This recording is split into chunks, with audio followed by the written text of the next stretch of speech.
Hello, everybody, and welcome to our Tuesday spoiler free comic review show. I'm Jason, I'm Andy. and we're with Infinity Flux Comics out of Chattanooga, Tennessee. Every week, Andy and I, after we're done bagging, boarding, sorting, and putting all the comics where they need to go, we take a break, we divide them up. I read half, he reads half.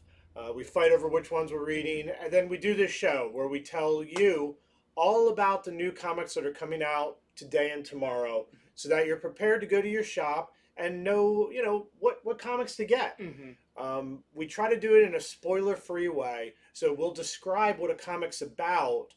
We'll tell you what sort of person we think would like to read it. We do mention when comics have first appearances, major deaths, but we don't tell you all the details. Right. We leave the fun part to the reader. Yeah, we have our own game of trying to sidestep spoilers in the most creative ways possible. Yeah, we do. We also try to figure out mysteries. Mm-hmm. If there's a character we don't know, we'll try to hint things at you. Mm-hmm. We might tell you where to follow up in other comics, things like that. But we try to keep it fun. Mm-hmm. We try not to stay too long on each comic. So without further ado, I know, Andy, you got a big one to start out. Yes, big one. DC's big one. This is Infinite Frontier #1. So a few months ago, we had Infinite Frontier #0. I think when that came out, we didn't quite know that this was going to be a miniseries Right. going into Yes. a miniseries coming up. But this is by Joshua Williamson, and picking up on the threads that Zero issue left, we have quite a few characters and moving parts to see what they've been doing. So we know that characters like Alan Scott, Roy Harper. None of these are spoilers because they were in it a few months ago whenever Right, the Zero. issue 0. But this is really cool because this begins. The first lines of this book is "Worlds will live." ... And if you're familiar with Crisis on Infinite Earths, the kind of the granddaddy of the DC event, that was kind of its slogan, that worlds will live, worlds will die. This one doesn't say worlds will die. So this definitely is playing off that idea of this expanding multiverse and omniverse. Yep. Many multiverses inside of an omniverse, which how many layers can you put to that? But An omni-dual-decoverse coming up. So this begins in a very classic scene that I feel like everyone has read or has read a version of or a retelling of. It begins with a small town in Kansas, out in a farm setting, wheat farm, when something crashes to Earth. Something alien? I don't know. Well, let's just say when the no spoiler that it is a pod opens up, it may not be who you're expecting inside of it. So I'm just gonna tease a bunch of little things in this with a bunch of and you'll have to read it to find out. Familiar opening, but where it goes immediately not Yes. familiar. So then we cut to New York City, where there is a fight going down. We're kind of picking up in the middle of a fight, and there is a new villain that is there. This is, I guess, a first appearance of a villain. I'm not sure how much they're going to use them, as it kind of feels like we are picking up halfway through a story, and Right. it's more like the heroes are just wiping up pretty much after all the big event has gone down. And we find Alan Scott, who has not been around for a long time. He was just kind of brought back during death metal. And what I think is really cool about this book is death metal happened. You know, so often we have big event things, especially kind of reboot event things. Right, brushed under the rug. And it's brushed under the rug. This one is very interesting because we do get fairly few scenes in this issue with just your average person on the street mentioning things about do you remember when the skies went red and that thing happened, and then other people being like, no, that was just a common collective nightmare that everyone had, and all this stuff. Just one of those. Yeah. But of course the heroes know about this, so we get some great scenes with Alan Scott and his son Obsidian, who was brought back also in the Zero issue, and they have a pretty interesting discussion about death metal, what had happened, and kind of this meta commentary on we didn't exist for a while, now we're back. What does that mean? So you kind of start to get the feeling of what this book is about is kind of this post crisis look at how having a crisis after an event book after an event book affects the characters within the book and how they're very tired of this event. So there's a lot of those themes going over and over. There's some big events that happen, some big mysteries um, involving a few of these different characters. So you can tell there's going to be a big story around Alan Scott and his family, a big story during that opening thing. We do know there's now this council that was introduced in Zero of these very high-minded heroes and villains that are kind of watching over the multiverse and trying to figure out, one, with their new expanding multiverse, what these new planets are, what are these new things that are popping up, but also how do we stop another cosmic level Right. person like Batman Who Laughs or Perpetua from rising up again. Like we need to head this thing off next time it's going to happen. Right. So there's a lot of discussion about that.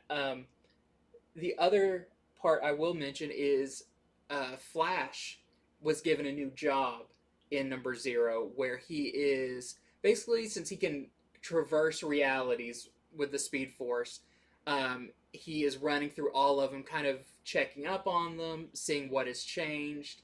And he kind of figures out if he does a certain thing, if he vibrates at a certain frequency, like he always learns he can do, that he can kind of go to somewhere else that we saw in number 0 that is super interesting. There's a bunch of characters that we haven't seen in a while come back, make reappearances. There are characters who maybe didn't have powers at one point that now have new powers. Overall, I think this is a really cool, interesting new series. I'm really excited to see where it goes and kind of what it sets up, because I know Joshua Williamson said that this is actually kind of a act 1 of I think a 3-act story that's going to go into next year. But I believe this first one is only maybe 5 or 6 issues long. Yeah, I believe. But right. I feel like a lot of things are going to come out of this once we see this through to the end. They're setting up a lot of big stories, a lot of big characters to kind of take center stage in this next kind of chapter of DC. So really, really cool. Definitely, everyone, if you're a DC fan, you'll want to check it out. It's got all of the kind of characters you haven't heard from in a while, but also, of course, Batman's in it, Superman's in it. Right. Maybe some different versions of them. You'll just have to read it and see. And Roy Harper's got some weird new powers. I was about to say, definitely, we know in Zero, Roy Harper, his big thing was that he died pre-Death Metal. Right. He came back in Death Metal with Batman using the Black Ring to resurrect all the fallen heroes. He was one of them. And now he is back, as we saw in Zero. And his big story is, why me? Why was I brought back when all these other people died and they didn't come back? Why am I here? And so that's really explored in this in a very interesting way. So we have one variant for this. This is the Brian Hitch variant with really cool Alan Scott and Obsidian on the cover. And I'm really glad they're bringing back the Justice Society. A lot of Justice Society things are talked about in old headquarters, all of that, which I feel like we're primed for a new Justice Society book at some point coming up. Yeah, it feels that way. So I read Something is Killing the Children, number 17. This is the second part in the House of Slaughter storyline, which of course is set in the past. This is Erica Slaughter's sort of past. How did she join up with the House of Slaughter? How did all that occur? Issue 16, I thought, was a really good introduction of that.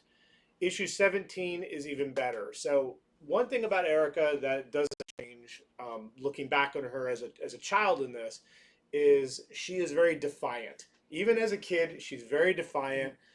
You'll see some really good moments in this issue where you just want to clap for her, just standing up for herself and standing up against other people, despite the fact in last issue she had just witnessed her family being killed, and she's been taken to the House of Slaughter now.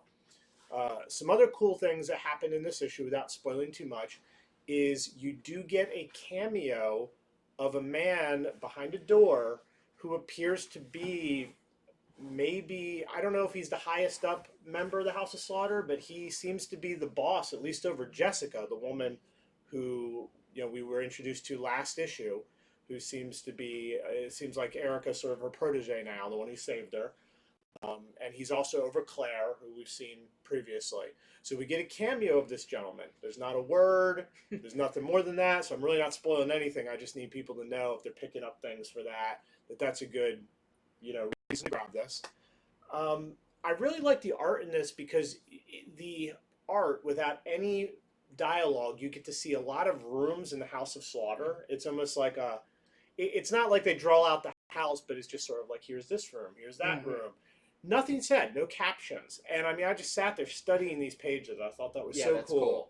Yeah, such a good way to do it. There is another new character in this book. Her name is Adelaine. And that's the most I could say about her, other than she is a good character. She's a good character.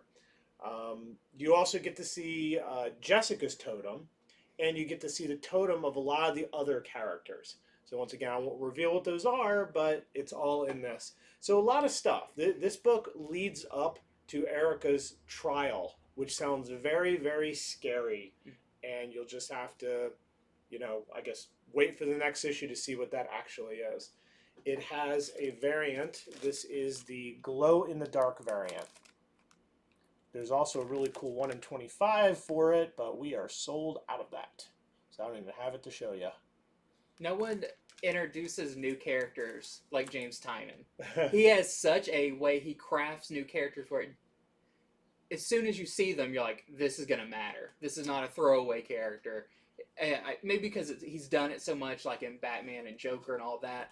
But when he has someone new enter the scene, it's like, okay, this was deliberate. This is a long-term plan that he has. I think these first appearances may matter. Now, this is told in the past, but doesn't mean these characters can't come back. And as popular as this series is, and as much as I constantly say on my other shows that this is sort of the new Walking Dead, if this gets turned into a series, they need more characters. So I know when he planned this book, he only planned it to be so many issues. Now that it's expanding with the idea that this might turn into something bigger, you want new characters. That might be even bigger if this turns into something else, another medium. So, well, next up, I have a new one from Marvel. This is a 5-part miniseries called Gamma Flight. I keep wanting to say Alpha Flight. It is Gamma Flight. And, of course, that should give away a little bit of what this book is about. This is by Al Ewing, of course, who is wrapping up his pretty groundbreaking run on Immortal Hulk. And this one follows some of... when I wrote it down, I put a friend of Gamma friend, or a group of Gamma friends. A group of Gamma friends. Because it's all of kind of the Hulk supporting characters, but not like She-Hulk and all the other like Gamma powered people. It is people like Puck, Titania, Absorbing Man, Rick Jones, Doc Sasquatch, which I have not been reading. I'm not caught up on the Immortal Hulk, but of course Doc Samson is now kind of a Gamma-powered version of Sasquatch, like in Alpha Flight. Very interesting. But it's funny because this is a team made up of kind of heroes and villains to some extent. You have people like Puck, who is a member of Alpha Flight. He's a hero. Then you have like Absorbing Man and Titania, who are traditionally villains. But all of them in this seem to want to do good. And from that, there has been a sighting of a new rampaging Gamma monster. And they've kind of learned from being around Hulk and all of that. What you don't want to do is just go out there and start fighting him. because that's not going to solve the issue with this Right. person. So they want to make a more tactful approach. One, they're really strong, so they can kind of get in close. But you have someone like Doc Samson or Doc Sasquatch who comes in there and is actually going to attempt to get to the human behind the gamma creature. So we do have a new creature in this, and he goes by Stockpile. And what's really interesting about this, which I really like, because it's one of those things in comics, you're like, we could have avoided a lot of this if you didn't come in guns blazing or fists flying. If you actually, because it ends up being a misunderstanding or something like Right. that. In this, they go in, and Doc Sasquatch basically goes up to Stockpile, who he doesn't know his name at that point, is like, hey, we want to help. What's your name? And the guy says, well, they call me Stockpile. And he said, I don't care what they call you. What's your actual name? And the guy gives him his actual name. And he humanizes him, which is, I feel like, such a cool thing. And that's kind of a thing that works with Hulk. So you see this team, they're taking this new approach. But, of course, what always happens, some people show up. That's good. Thunderbolt Ross shows up and attacks. I was about to say, so there's some bullets that start flying when they're like, we were just on the cusp of breaking through. But you can kind of, I'm not sure what the overall story of this is going to be. I really like these moments in this. And these are characters I know, but I'm not super familiar with. So it was nice to kind of see them fleshed out a little bit. But there is kind of something discovered that is going on where there may be more gamma mutates coming, like Stockpile. So the Gamma Flight's going to have a lot on their hands, and when they discover maybe who's behind it, or at least who is someone working for it, is actually a character I really, really like that appears at the end. I'm not going to give away who it is, but it is a very interesting character that immediately when you see, they're a little bit different than what you're used to, and why they're doing what they're doing also is brought into question. So really cool. Only a 5-issue miniseries. I feel like this will probably end close or around the same time as his run on Immortal Hulk. Right. So it'll be interesting to see how maybe those tie in, or how this will maybe pivot these characters in their new direction. But yeah, so maybe some new characters in it. Who knows how much they're going to use them, but Stockpile does seem like a pretty cool character. We have a few variants for it. So we have the Kasara Stormbreakers variant with the whole team on there. We have the Pacheco variant, which we were saying you could probably convince somebody that this was a cover for Geiger. It was a big skeleton, glowy guy. Yeah, I can definitely see that. But yeah, Gamma Flight. I thought it was really good, and especially if you're reading Immortal Hulk, you'll probably want to pick this up, because it definitely feels like a very natural kind of sidekick book. Yeah, extension of the main title. Al Ewing's just getting at his last Hulk before he's off the book. So this week I read Batman Reptilian. This has got a lot of buzz around it. Not because any particular first appearance or death. It's more just a different sort of book that early readers have liked. I thought it was cool. I think this book is not for every Batman fan, though. And so here's what I'll say. It is a Black Label book. It is a 6-issue series. This is written by Garth Ennis, and I think that's kind of the defining feature here I'll go more into. But the art also, I think as much as Garth Ennis' writing stands out on anything he does, Liam Sharp's art really stands out in this book. This is done in a very creepy 90s Vertigo painted style. So very dark, very painted. People almost look like they're sort of misformed, like people are made of wax a little bit, but intentional, not like they really are, in a very creep and dark way. So this starts out with Batman publicly calling out someone who has done some crimes. So this person has been exonerated, and Batman literally shows up at a press announcement and just insults this person, just insults him. I mean, it's not like the Batman you've seen before. But once again, this is Garth Ennis writing Batman. Yeah. Plus, there might be other reasons. So after that, right away, you catch on. Okay, this isn't the Batman you've read everywhere. This is a lot sort of darker and meaner. Even if the guy he's doing this to deserves it. After that, Batman learns that somebody is killing some A-level Batman enemies. You know, we're not saying like some little people. A couple of his A-level enemies have been just sort of like really viciously killed. And, you know, he looks into it without revealing all the ins and outs because there are quite a bit. He learns that his enemies are turning sort of viciously violent. And the way that Batman interrogates people in this and tries to find out things, he doesn't seem himself either. It seems like something might be affecting him. Now, this is not in the book. This is just me reading it and surmising. You know, this book is called Batman Reptilian. I think something's happening bigger than what we've seen in the story so far in issue 1. I think something's affecting the villains, affecting Batman, and thus affecting the whole feel of the story. Like you read it and you're like, man, this is a lot meaner than Batman is. But I think that's the intent. I think that's what Ennis is trying to do here. But the art is really incredible as well.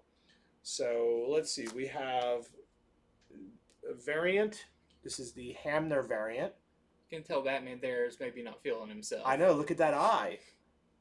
So, if you're on the fence about this, I would pick up issue 1. You're either going to know that you love it or not.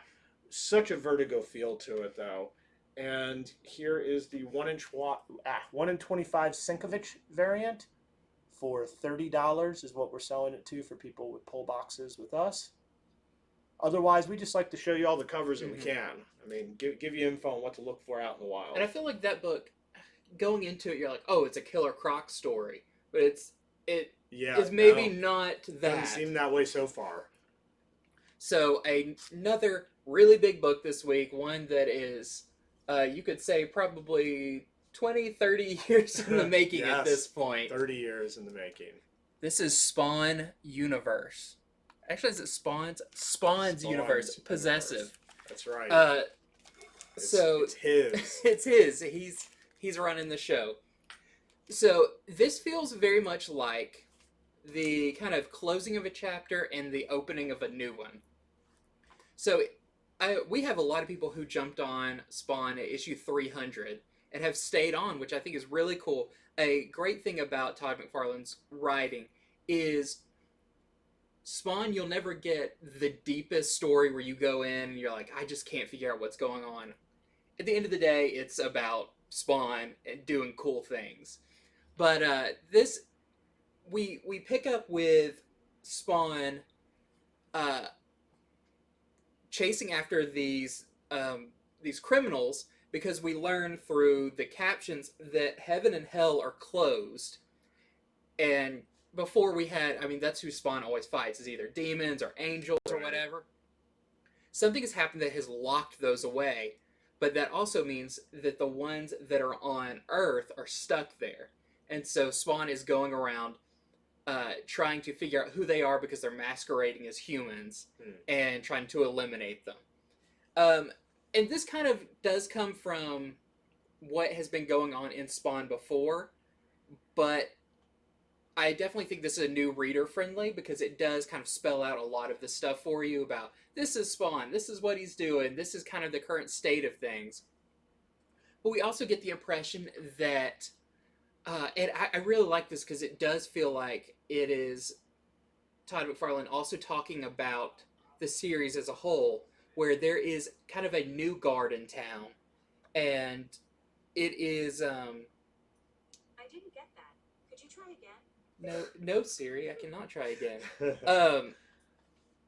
There's a new guard in town, and it's kind of newer and cleaner and hipper, and they're basically like Spawn, and all you characters are old news. And this is it kind of, I think Todd McFarlane kind of going back and forth between you know, we know this character is 30 years old now. Right. Why is he still relevant? Right. And I think that's a super cool story aspect. So there are some new characters that are introduced in this. Let's see what. So there is a new character that kind of enters the mix who's very interesting looking. I'm not sure if they actually give him a name or not, but he's kind of part of that new guard and trying to figure out who he's actually working for, what is he doing on Earth, and we kind of get the idea that the overall story of Spawn going forward is the throne of hell is empty and someone's got to fill it. And so now you have all of these creatures left on Earth that are vying for that throne. So really cool, very, very classic Spawn feeling. I mean, with McFarlane still writing it, it's very classic feeling. Jim Chung does the art in this, which I think is awesome. Jim Chung is an amazing artist, you know, classic Marvel artist that introduced a lot of like Young Avengers and that kind of thing. And so that is the whole first part of the book. A lot of surprises, a lot of twists and turns, but still new reader friendly. The other part I really liked about this is there's a couple of backup stories, and we know Spawn Universe is going to spin off in some other books later. We get a taste of what some of those might be. So the first story we get is a medieval Spawn story. That one's really cool. Of course, it's, you know, Spawn in medieval times fighting dragons and all that cool stuff. Really cool. Then we have a she-Spawn who is on the Campbell cover here. I feel like they're going to be doing a lot with her coming up. But the one I really wanted to speak on is Gunslinger Spawn, which is kind of a fan favorite character. Love the Gunslinger Spawn. Really cool story drawn by Brett Booth, and in it, I mean, for multiple panels, Gunslinger Spawn is laying dead in the middle of the woods, and you just see seasons and past. You don't know how long, but you can tell he has been there for a long time. There's arrows sticking out of him, and then at some point he gets up and he puts on his hat. He puts on his face, which you'll have to see because it looks like it was not left in a good spot, and kind of teases what may be coming with the Gunslinger Spawn series. And after reading that, I'm like, I am all in. It feels very Western, really, really cool. So I thought this was a really good issue. It's, of course, like double or triple sized. And I think it is a good jumping on point if you haven't been reading Spawn. If you have been reading Spawn, you'll definitely want to get this because this is, you know, the natural conclusion of a lot of stories and the going forward of a lot more stories. You'll see on some of these variant covers, which there's some amazing variant covers. We have the J. Scott Campbell cover with Redeemer. We have, Campbell did a lot of covers for this, the medieval Spawn variant. I mean, personal favorite just because it's just so cool. The Gunslinger Spawn, J. Scott Campbell variant. I need to check my collection because I think I have first Gunslinger Spawn, but it's in the hundreds, I think. I think I do. I have to check my collection. That's one of the more pricey Spawn issues. Of those, yeah, for sure. Then we have the McFarlane variant. We're kind of joking around it that he looks like a head salesman.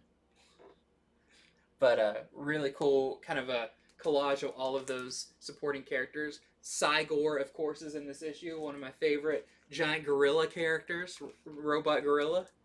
And then we have the Brett Booth variant. I love all these covers are so solid, so cool. And then, of course, you have the A cover, which is with She-Spawn, the J. Scott Campbell cover.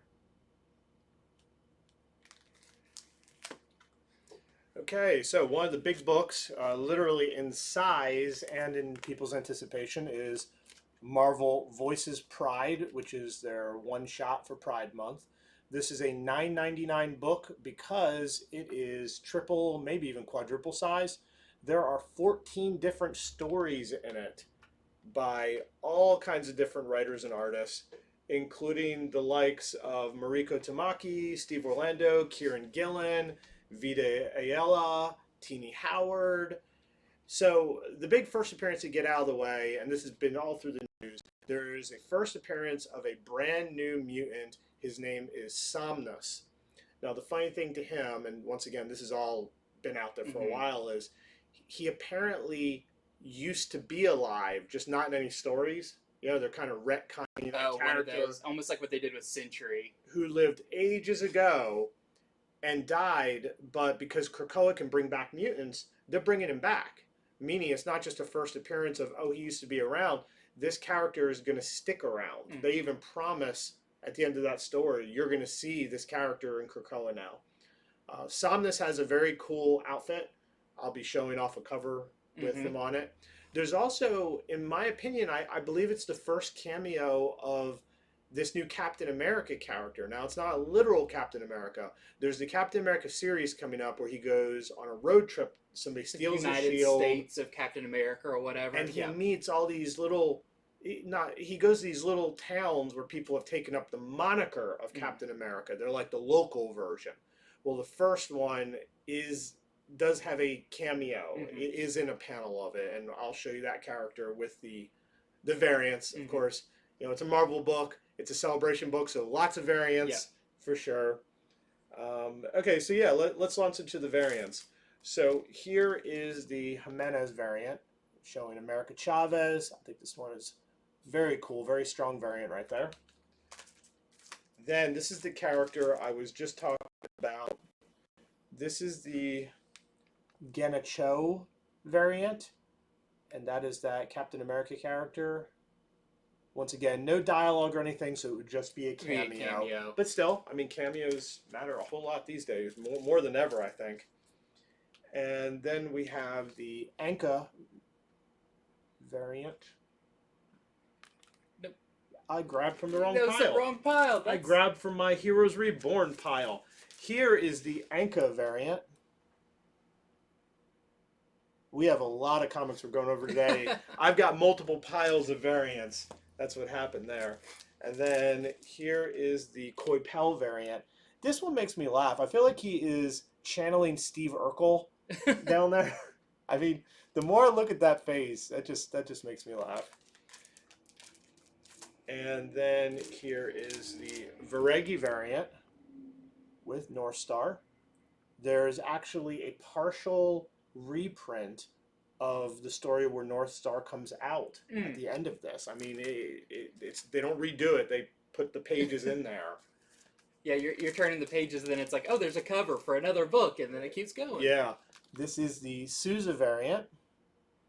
I told you there's a lot of these. Okay, we got a few of the incentive variants. This is the 1 in 25 Daughterman variant that we are selling for $30. And then here's the one where you'll actually get to see Somnus. This is a very hot variant right now. This is the 1 in 25 Varecchi variant with Somnus. So that is the new mutant. And look at that. He's been gone so long, they're like, let's do one of those framed variants. His old school ones. Yeah, he would have been around. He missed his. But I think that character design is very cool. We are selling ours for $70. I think we have this one and only copy left. And, okay, so I think there are a few other variants, but that's all the ones that we had. That's the majority of them right there. I forgot to show this off before. There is a 1 in 50 sketch variant of Spawn Universe, the Brett Booth sketch variant. We are selling to our pull box customers for $90. I love, they've done this a few times at Image. It actually has all the blue line on it that the original artboard that was drawn on has on it. They left all that. So it looks way more raw than even the normal sketch covers. Really, really cool. But next one I want to talk about is one that I wasn't even planning on talking about until I remembered the checklist in the back of the X books. And this is for Sword number 6. So this is part of the Hellfire Gala. It's a kind of a post-Hellfire Gala, but still part of the whole thing. And I remembered when I read Planet Size X-Men that in the back of the checklist, they will put important issues in red, and the next kind of important issue was for Sword number 6. I was like, oh yeah, that came out. So I read that, and I'm really glad I did because this was super cool. Um, this, of course, Sword is about the mutant helmed space defense agency, kind of like Shield, but it's in space. Mutants in space. Mutants in space, yeah, just like Muppets. But what's funny about this is it almost reminded me how of Marauders. That was kind of the kickoff for Hellfire Gala was Marauders, but really it was more about Emma Frost. It had the Marauders in it, but very much in the background. This kind of feels like the same thing where this is Sword, but the primary focus is on a different character, which I'll go into, which is really cool.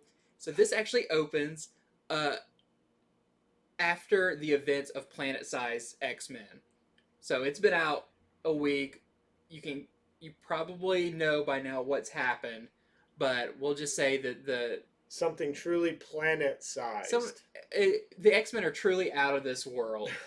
Well, after this kind of big revelation at the end of that issue, we pick back up with who's left at the party. Who's a lot of people have gone now. Yeah. They went to their personal private party, and you have Captain America staring off into space. Which through this entire X-Men run, almost the person I care about the most of hearing their opinions on things is Captain America, because he's kind of set himself in charge of. He's the leader of the Avengers. He's kind of in control, and this is something that he's not in control of. And he's been sort of an ambassador between the rest of Earth and the mutants. Yeah. And the other character I always love when he shows up, Dr. Doom. And this has, one of my favorite moments from comics this week, one of my favorite moments for a while, is Captain America and Dr. Doom discussing what just happened. And it's so funny because you've had these characters who have had literal, fist brawls and huge events about them, and they're just standing on a beach talking. And Captain America basically says, when I was unfrozen from ice, I came into this kind of futuristic world. So much stuff has changed. And at that point, Tony Stark was telling me about what was going on now, and he showed me videos of the first man walking on the moon. And he said, I asked, what about Mars? Or at Mars? And Tony just smiled and walked away. And he's like, now I'm on the other side of this, watching this kind of stuff happen. And Doom's like, which I thought was funny. He's like, we're gonna work together soon. And then walks off. And it was such a great moment. You'll have to read it to see, but really cool. The next thing that happens is actually Sword related, where with this new property that the X-Men have taken on, they've kind of declared our entire solar system, we speak as one mind, whether people have agreed to it or not. So Abigail Brand has to go and speak with the leaders of all the other planets. And it's really funny, because all this stuff feels like such a big deal in X-Men, and then in this, you realize what they've done, a lot of other people have done before, and they're like, why should we care about this? But once again, Dr. Doom shows up, and he has some words to say about it. So overall, this has a lot of Dr. Doom in it, and I think that is super cool. We find out who the new spokesperson is for the mutants for all of the galaxy. I feel like that's a pretty big deal when you find out who it is. And this gives me more of the feeling of people are very wary of mutants at this point. That they're understandably so. Yes, and it's funny because we've been reading these X books, and they're always from the X-Men side of things. This definitely shows us the other side of the Avengers and even the villains, and how they're very uncomfortable with this. So, great issue, and if you're reading the Hellfire Gala, you want to keep up with what's going on. Don't miss Sword number 6, because very key issue to what's going to be coming in the future. The other tie-in this week with the Hellfire Gala is Wolverine. Wolverine number 13. This takes place during the gala. I will not say it's an essential read for the gala stuff. It's fun. Of course, you see on the cover you have Wolverine fighting Deadpool. Deadpool, of course, has always wanted to be a member of the X-Men. He has at some points, and then quickly let go from the roster. And Wolverine, who is working security, has to make sure that Deadpool does not crash the party. So, let's see, we do have a few variants for this one. So we have of course, the design variant. You see a lot of the cool costumes.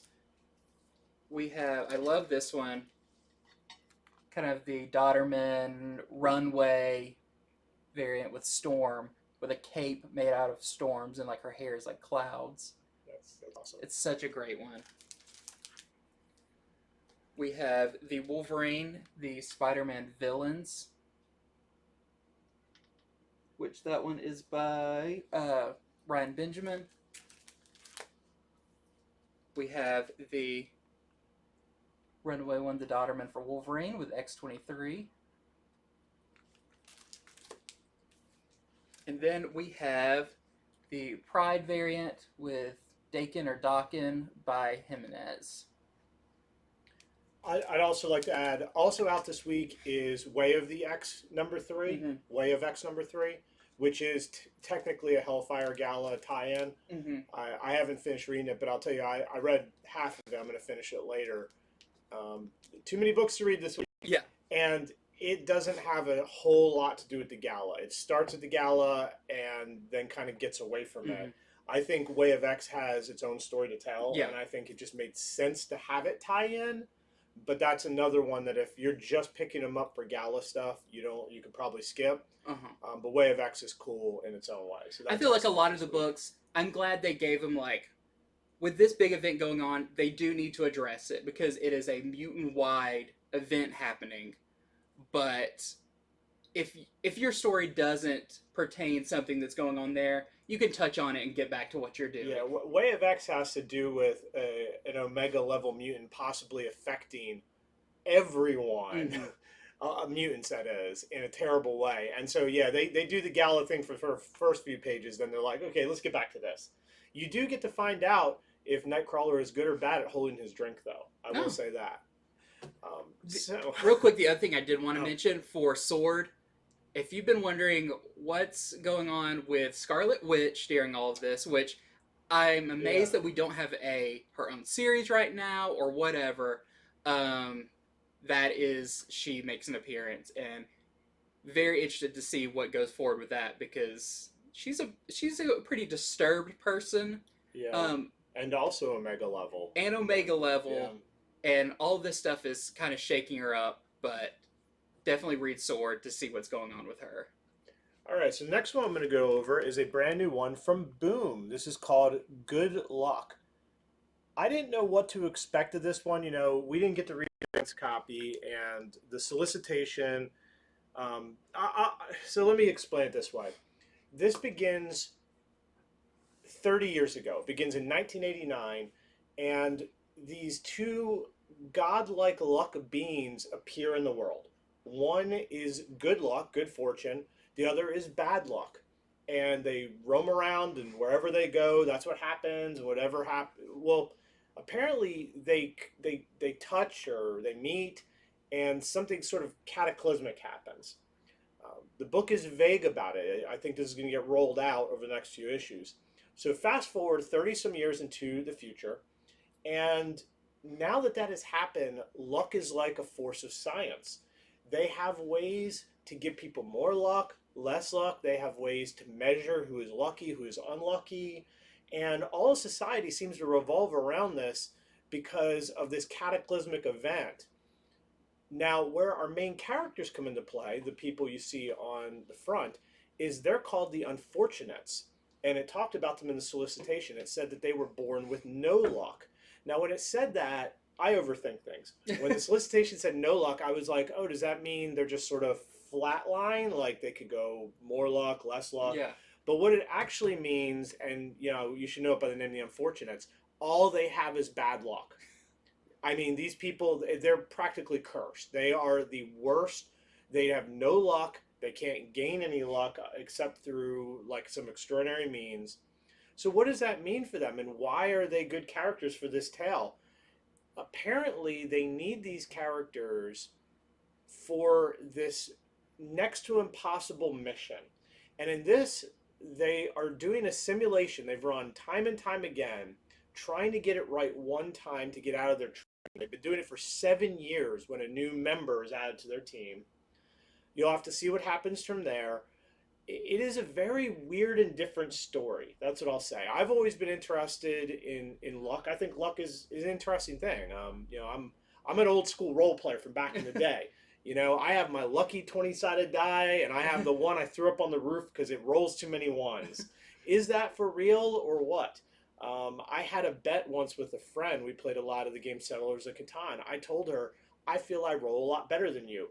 We kept up with I mean, we must have done thousands of rolls, and it turned out I rolled on average twice as good as she rolled. Huh. With the same dice. Yeah. So I don't know what that means. Anyhow, so I'm interested in anything that has to do with luck. But this story, by the end of the first issue, you're not going to go, okay, I know exactly what's going on. There's too much for one issue, but it is told clearly. The art is very vibrant, very bright art. I like the characters. I thought the dialogue was neat. So I hope I'm doing it justice trying to explain it, because it's sort of a big sort of conceptual idea. Like, how would society be all about luck all of a sudden? I mean, it's to the point that one of the characters has a helmet on that pumps in luck to him. And when it gets cracked, he's like losing luck. So if that sounds cool to you, if you like that sci-fi weirdness, I think you'll like the first issue of this. It's at least not unintentionally confusing. Like, if any parts I was like scratching my head, it was very much, okay, they just haven't revealed this yet. Yeah. The storytelling was actually quite good. So we got a few variants for this. The first one is the foil variant. So it's just the same cover, but foil. And that is just an open order variant. Then we have this 1 in 10 Perel variant for $15 with the Unfortunates on the cover there. It's a terrible name for a team, but it makes sense if they have no luck. And believe me, people in this world are not happy to see them. It's like when they walk by, you're not like, oh, come over here. You're like, get out of here. The unluckiest person is coming by. Here is the 1 in 25 Yoon variant for $30. I think this is one of those comics that I'm interested to read issue 2, and I kind of wish it could have started out double-sized. Here is the 1 per store Corona variant for $25. Sort of a virgin variant of the original. Boom, they're careful about what comics they're publishing these days. And this is not Boom Box. This is Boom. Yeah. The art can make it look like a little all ages, but, Yeah. So, let's see where am I. One that, I feel like got to cover every issue of this because it's just so cool. Teen Titans Academy. This is number 4. This is an issue I've been really excited about since the ending of the last issue, where we have our students at Teen Titans Academy or Titans Academy. The I can't want to say the Brat Pack, the Bat Pack. Yeah. There are three friends: Chupacabra, Brat Girl, and Bat. And at the end of the last issue, they basically said, we're going to figure out who Red X is. And that leads us to this issue, which is so much fun. This is a kids playing detective issue. And to the point of, like, you have, like, lined, like, school paper with, like, drawings of Red X on them. And, like, them trying to, like, piece all the evidence together. And after you read this issue, you're going to be like, this group needs their own mini-series, like, doing sleuthing or something, because it's so much fun. But in it, they, as you follow them along, to begin with, they're like any kid group doing this. First, they just kind of accuse everybody. they look at it and they're like, oh, it could definitely be this person. It could definitely be this person. But they actually do start narrowing it down. And it's funny because they're the backpack. They've got a little bit of Batman's detective skills. So they kind of run through the things and check body types against what they've seen of Red X and stuff like that until they've got it down to a someone that, well, I'll just say at the end they exclaim, "We know exactly who Red X is," And they tell who they think it is. Yes. Okay. Now, are they right about it? Hard. Yeah, I don't know, but I mean, highly unlikely. As a member of the actual Teen Titans figures out what they're doing and is like, "Stop doing this," and you're probably wrong. But really cool issue. It is an art change in this, but does not decrease. I feel like it fits the story perfect. It's, I feel like, a more lighthearted issue, but tackling kind of the subject that everyone wants to know about this book. The other thing I'll say is we actually do see Billy Batson in this, who is a member of the Titans Academy, and we know coming up pretty soon he's getting a mini-series, I believe a 5-issue mini-series, a new Shazam series. And I feel like this has a little bit of a lead into that, where you find out what's been going on with him, why haven't we seen Shazam around. So I think that is a really cool thing. But I mean, when you follow these kids trying to figure out who Red X is, it's a lot of fun.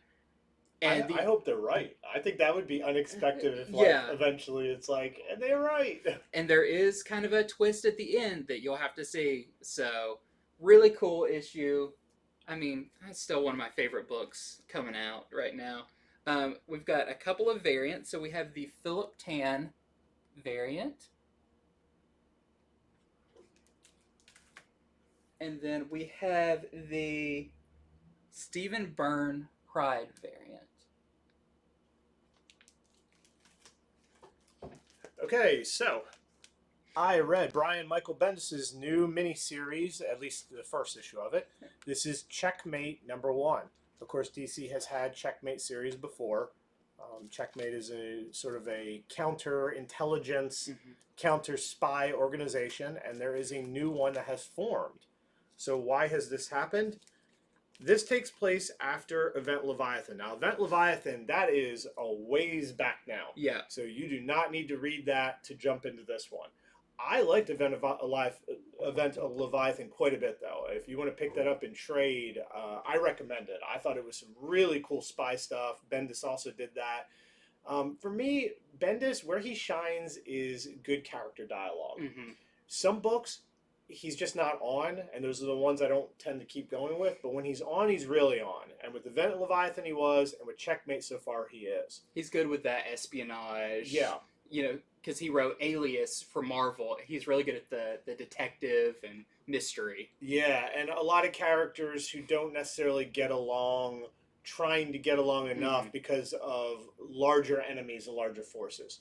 So Leviathan is a intelligence agency that took out all the other intelligence agencies little by little. They even took out Amanda Waller for a while. They just took over and took all of their resources and pulled it into this one big thing that was going to try to sort of rule the world, but from the shadows. They were not fully stopped. Like, some of their plans were stopped, but they're still around. They're still a big deal. And so Green Arrow has formed a team to combat them. That's who Checkmate is. So Green Arrow is one of the main dudes.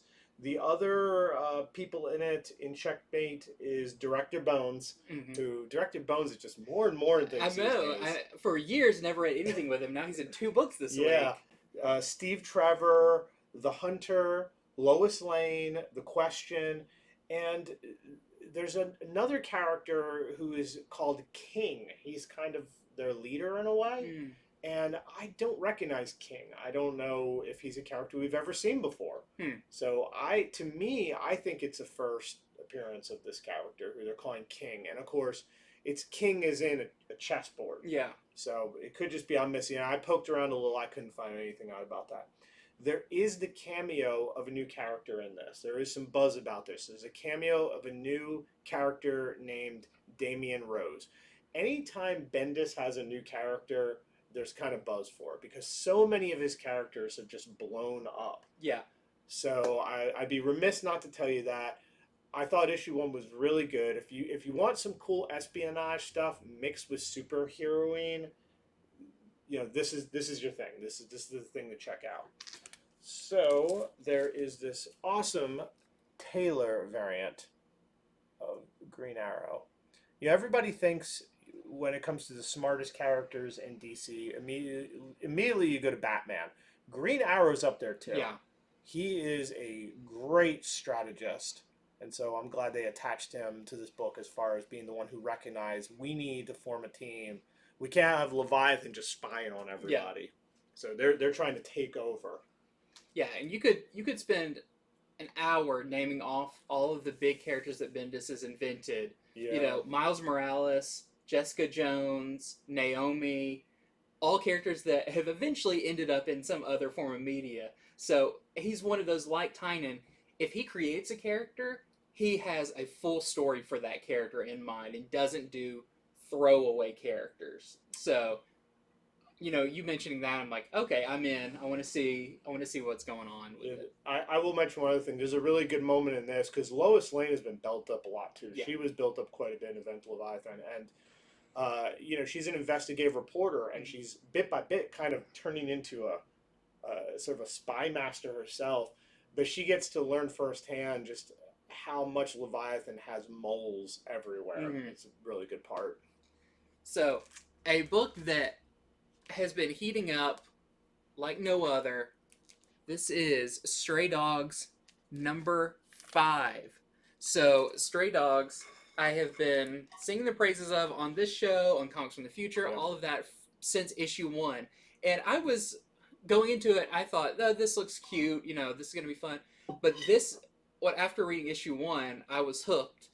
And so, of course, this follows a bunch of stray dogs that were taken in by this man who, the dogs have the kind of, they're not like super smart dogs. They have kind of hazy memories about, they go from one house to another, and they may have little glimpses of, I kind of remember the life I had before, but not really. So this kind of sets up this kind of speed bump in the story of this murder mystery that this group of dogs is trying to figure out.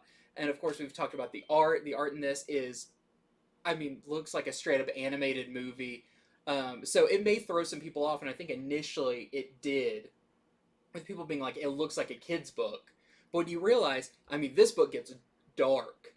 Some of the saddest moments I've read in comics recently were in the pages of Stray Dogs. And so this issue, number 5, wraps up the first story in it. It was initially, I believe, only supposed to be a mini-series. I will go ahead and spoil it. At the very end, kind of on the back inside cover, it teases the next story. Wow. Where it's called, I believe it's called Stray Dogs Dog Days. I didn't know about that. Yeah, that's awesome. That was a reveal for I me learned too. from our show. Yeah. Also, that's very cool. So, super cool, and that also helps, I think, be like, you can jump on it now, and you're still early in the game, because there's also going to be a free Comic Book Day book coming up for Free Comic Book Day of Stray Dogs with an original story in it. But I think this book is so well crafted. Now, kind of looking back on the whole thing, it was a small story. It wasn't like a globe-trotting story. Basically the entire series took place outside of flashbacks in one house. Right. Which, it's funny because you think for a dog, that is their whole world. Oh, yeah. Is, the confines of their owner's space, whether it be the front yard, backyard, inside, upstairs, downstairs. But that space is explored. The characters, when new dogs are introduced, it's so much fun. You can get caught off guard so often by the look and the tone of it, and then boom, it will take a left turn into the most horrifying thing ever. But I will also mention that usually endings are very hard to stick. People can have great ideas, concepts, everything, but sticking the landing is the hardest part about writing comics, and I actually think this sticks the landing really, really well. It ties things up, but also you could see where there could be more stories in this universe. So, I mean, number one has been on a lot of like top 10 lists this past week about books heating up. It's gone up in value. So I even, I talked to somebody today who was able to go into a store out of town, and they still found number one on the shelf. So I feel like it's going to be one of those. People are now going to start scrambling to get all the issues of this. Not to mention the awesome variant covers they've been doing for this, which are the horror movie variants. Yep. So I think everyone is like, Stray Dogs is going to get... I mean, I think maybe an HBO animated series would be perfect, because it would need to be... Adult, but not adult in... It's not even like graphically violent, but subject matter is so... Not so mature, but like... When it comes to pets, it makes it all the harder when it's dark. The censors want to make sure with that sort of animation that you don't have your, toddler because or slightly older than toddler turning it on, thinking they're in for a good cute time. Yeah, let's just say with this, we hope all dogs go to heaven because a few of them are heading that way. So we have, of course, another one of the awesome variant covers, the horror movie homage covers. Which another one of those I think is one of the easiest to recognize. Yeah, that poster has just always been so awesome. But like instead of an axe, it's the dog collar. The dog collar on there. So I mean, we sell out of these horror movie variants. I mean, day one when we put them out. So definitely be on the lookout for those. Also, and I love they're doing new covers for these as well. We have number one third printing. I grabbed my copies of those. Yes, doing more horror movie covers. And of course, I'm a big Wes Craven fan, so, homage cover for Scream, I'm there. And this one, if this doesn't break your heart, I don't think you have a heart. This is the number 4 second printing. Look at that. Look at those eyes. Aww. How could you say no to that? Also, that's what the interior art looks like. And the tone of this cover is also what the interior tone of this book is like. So I highly recommend Stray Dogs. And just wanted to mention this week, this book has been heating up a lot. And people, if you're on the fence about it or your local shop has a few copies, you might want to go ahead and grab them. All right, so it is the final issue of the whole Heroes Reborn event. This is called Heroes Return. So what wasn't wrapped up in the 7 issues of Heroes Reborn? A lot of things weren't wrapped up. In fact, it ended right as the Avengers were about to fight the Squadron Supreme to try to get reality set back the correct way. So I have really enjoyed this series. It's been a great, fun read. This issue was no exception. So you definitely get in your battle. I'd say a good half to 3/4 of this issue is a straight up battle between the Avengers and the Squadron Supreme. However, I'm assuming that people have read this somewhat weekly. I have to talk about things that have happened in it to discuss it. So reality was changed not by the Cosmic Cube, but by the Pandemonium Cube, a different sort of cube. And of course, Mephisto was the one helping. It's not solely him. I'm not going to reveal every little thing, even though I think everybody, if you've read even the first 4 of them, you would know. This is nothing. But Mephisto helped somebody shift reality. And now, even though the squadron members kind of know that the reality is not how it should be, they don't want to let go of it. No, they're on top. Yeah, they don't want to let go of it. Things are resolved. There is complete resolution in this, but the question is, what will any of these changes stick? Any of this reality, does it come back to the Marvel Universe proper? I'll go ahead and tell you, yes. At least 2 things I can think of do. And I actually got a spoiler myself. So, it's like, how can I have a spoiler?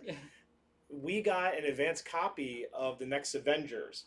And The Next Avengers, I'm reading it, and it told me the end of this. It told me what was going to change. I was like, oh, man, I got spoiled.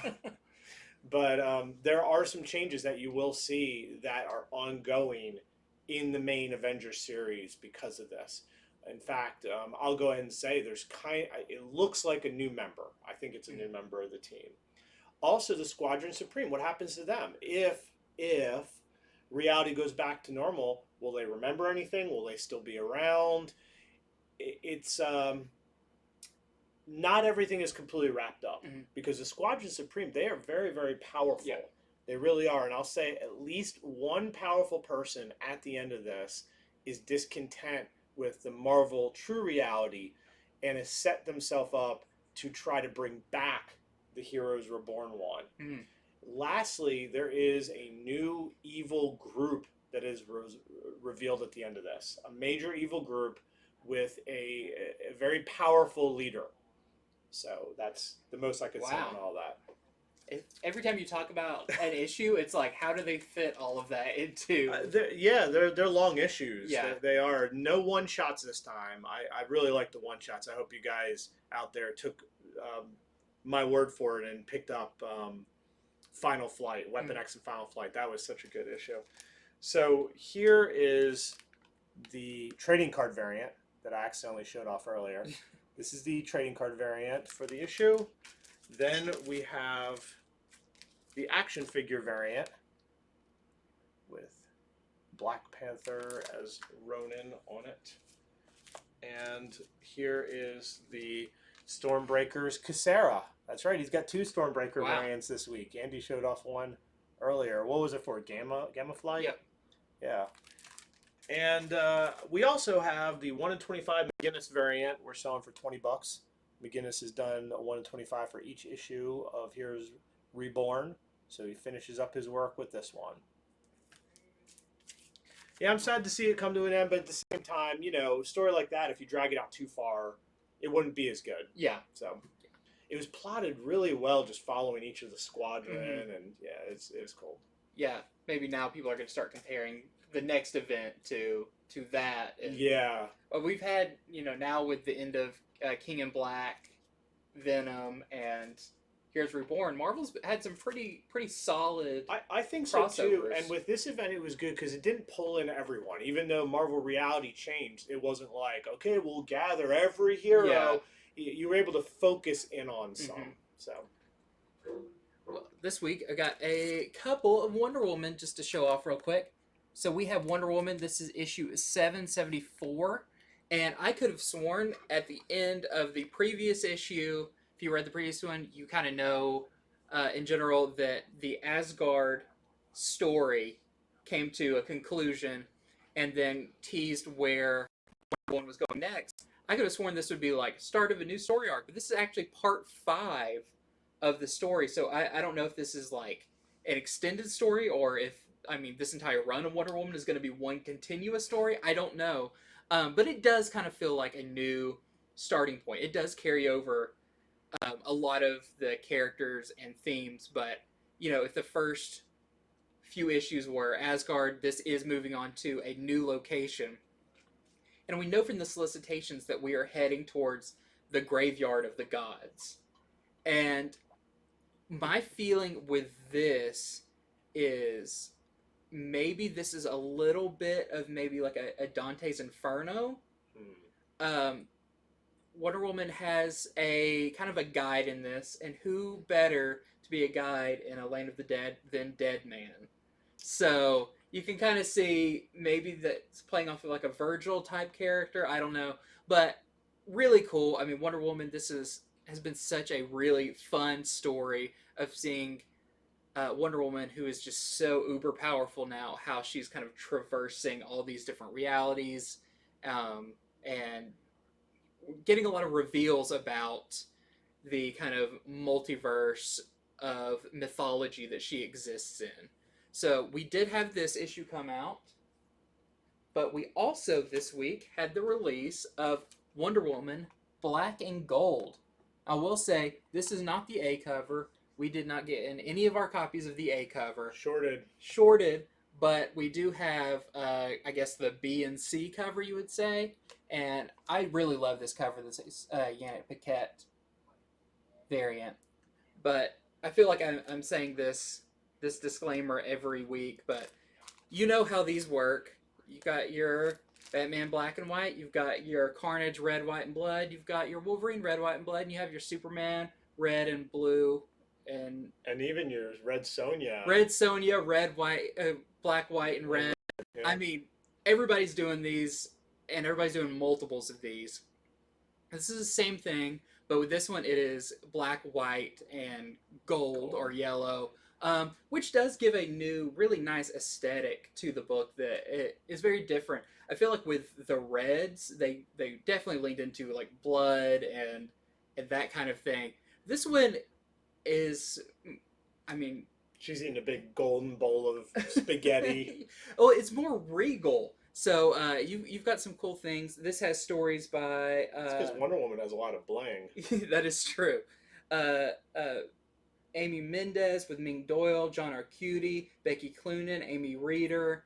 So you have a lot of big names working on this. I'll say the first story in this is, I don't even really know how to take it because they're kind of out of continuity stories or just kind of just tales from Wonder Woman's life. But the first one is Wonder Woman taking care of her mom at their home, I guess on Themyscira, but also they've got just like a normal kitchen. It's very like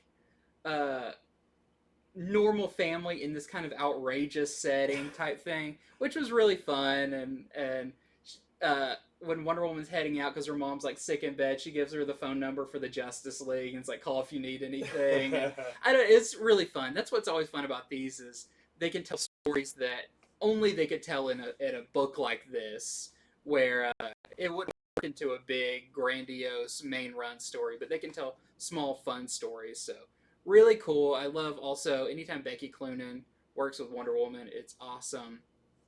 So definitely want to check that one out. We have the Middleton variant.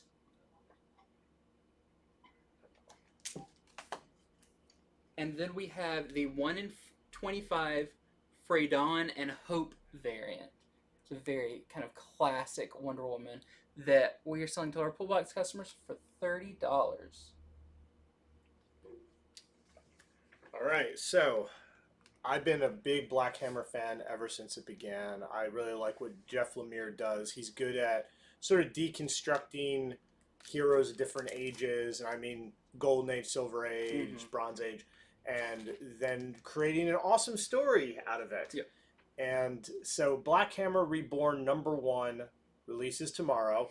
This is the first series in a while that has gotten back to sort of the original Black Hammer stuff, even though I will tell you this really just mainly has Lucy in it.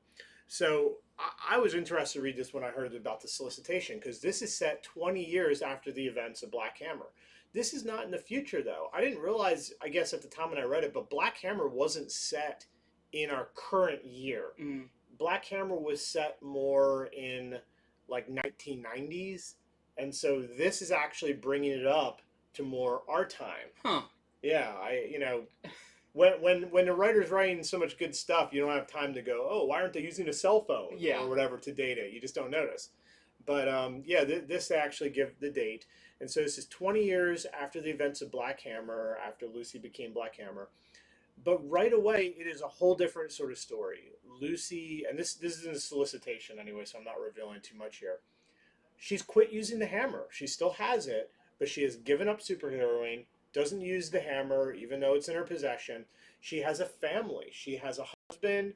She has a son and a daughter, and I believe those are first appearances in this book, which if, Black Hammer, the whole universe is optioned. I know nothing's come of it yet, but I think it is going to be something. So once again, with these universes, typically pressure is put on the writer to expand it a little bit. And since, the first Black Hammer has been dead since the beginning of Black Hammer, Lucy is kind of the main Black Hammer, so I think she'd be the main character of a series. So she is now married, has a son, has a daughter, but her life is not going well. Her job, which was in journalism, has dried up. She now works at an ad agency that doesn't really respect her, doesn't treat her well. Her kids are getting into trouble. her husband. Their marriage is very rocky. So a lot of it is just kind of seeing how far she has fallen from the character we've seen before, and the whole time you're wondering why, and by the end of this, not everything's explained, but you do get a flashback that gave me an impression of why this happened, why she gave up the hammer. Um, without her superhero, right, who is defending, I can't remember what city they're in, like Central City or something. It is this new government task force called Trident. So basically, the government takes care of stuff, but they don't do nearly as good a job. And of course, that's like a lot of people. It's very blunt versus having a smaller group of heroes who've been around the block and know what they're doing. The last thing is, could there be a new threat? Could somebody be wielding the Parazone in a bad way? Anyone who's read Black Hammer will know what that is. So pretty cool first issue. Not a lot of superhero in it though. It is very much catching up with Lucy and just seeing how bad her life's gotten and wondering why. We have a variant for it. This is the Lemire variant.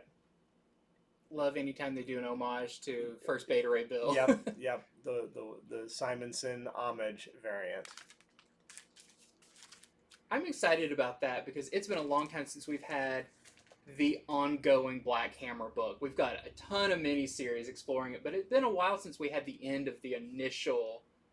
I think it ended with the story arc like Age of Doom or whatever, right. And that was 2 or 3 years ago now. I'm waiting to see where all the other members are. And I really want those characters. I mean, that's what the first years was so good because those core characters were so solid and fleshed out. Yeah. Okay, so it is not a Tuesday spoiler-free show without me talking about the next Star Wars book. And this one is Darth Vader. This is issue number 13, and this is in the War of the Bounty Hunters story arc. And this is cool. So the cover right away. I mean, the cover has Vader versus IG-88, and that does happen in this. So basically, Vader doesn't care much. He doesn't care about what's going on with this War of the Bounty Hunters. That's below him. But if he wants to get to Luke, he knows that Luke's going to be going after Han. Right. So to find Luke, he needs to find Han. So that's kind of what pulls Vader into this mess of bounty hunters and double crossings and everything. But this one, so to find out where Han is, he goes and meets with one of the Hutts. And one of the Hutts is like, oh, I'll tell you where he is, but, you know, you gotta do something for me. And, of course, Vader also doesn't have anything to do with that. But when he gets to the planet that the Hutt told him about, maybe it's a trap. Maybe IG-88 is there.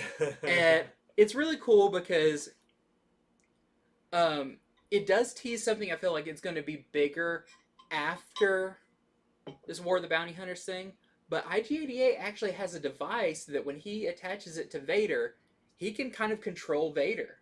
Because Vader's part mechanical. droid. That's interesting. So Vader does not like this. He demands to know where this is from. But, of course, they have their tussle, and you'll have to see what comes out of that. Which is super cool. I mean, IG-88 is awesome.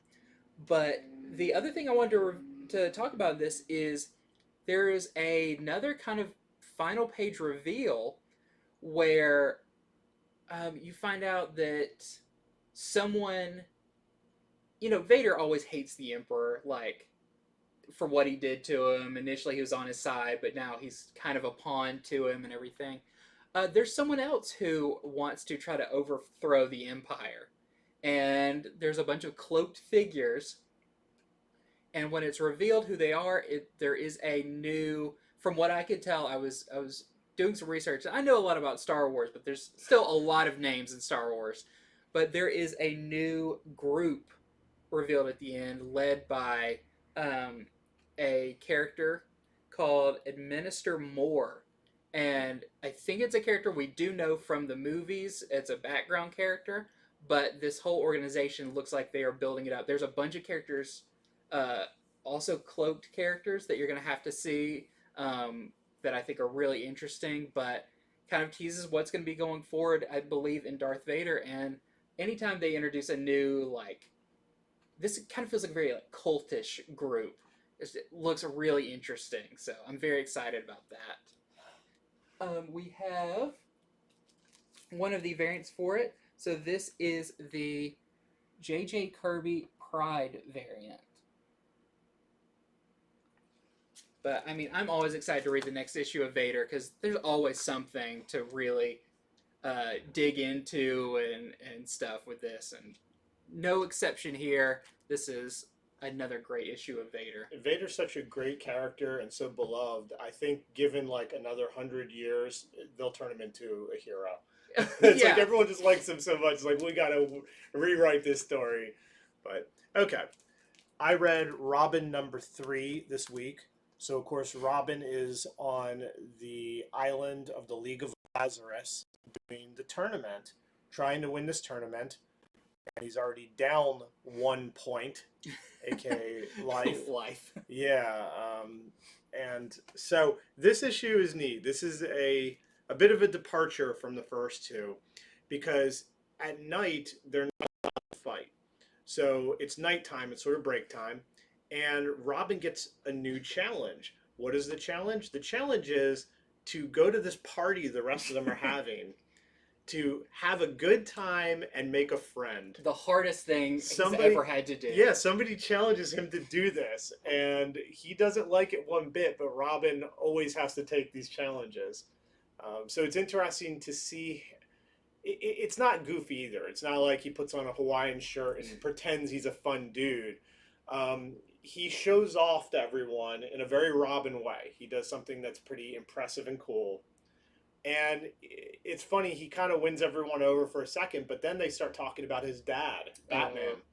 And it's a really funny scene, as, you know, because about half these characters are villains, and they're talking about, they're trying to one-up each other on stories of times where Batman has beat the crap out of them. I mean, just that was worth price of admission. But there's more to it than that. So supposedly, Robin was told previously that his biggest challenger in this tournament is going to be Connor Hawke, who, of course, is Green Arrow's son. Mm-hmm. And him and Connor meet in this one, and they have a talk, and they compare what it was like growing up under the shadows of their different fathers. Yeah. That is also a very amusing part as well. That was another great part to this one.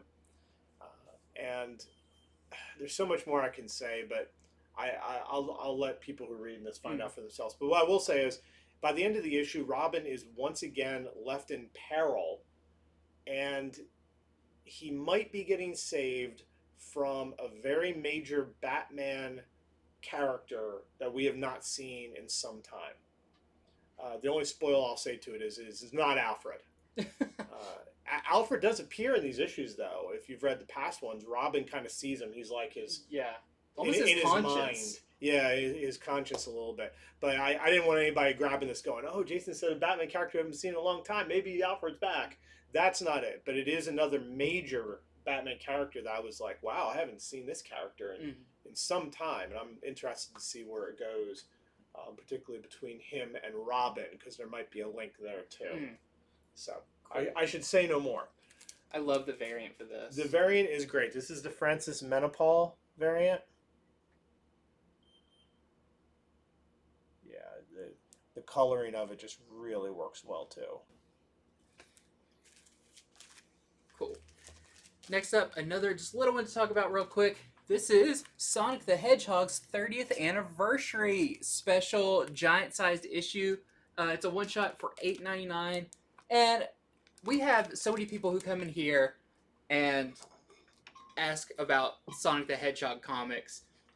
What's funny is what got me into reading comics initially, of course, like my dad introduced me to a lot, but reading comics like on a regular basis was going with my mom to Winn-Dixie, and Winn-Dixie always carried the Archie Sonic the Hedgehog comics. And of course, you got groceries every week or so, and so I would always, they were like maybe $1.99 or something. They're fairly cheap, and I would get an issue every time. So I have a special place for Sonic comics in my heart. And this is really cool. So, of course, it's the 30th anniversary, and this is kind of one of those celebration issues that has all the characters, has multiple stories, and it's just a celebration of Sonic the Hedgehog and Knuckles and Tails and Dr. Egghead and all of them.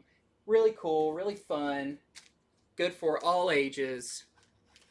We have a few variants for it. So this is the, try to say the name, Neofotitsu variant, and you can't really tell, but it's actually like pixelated. When you look at it up close, it's really cool. I love this variant.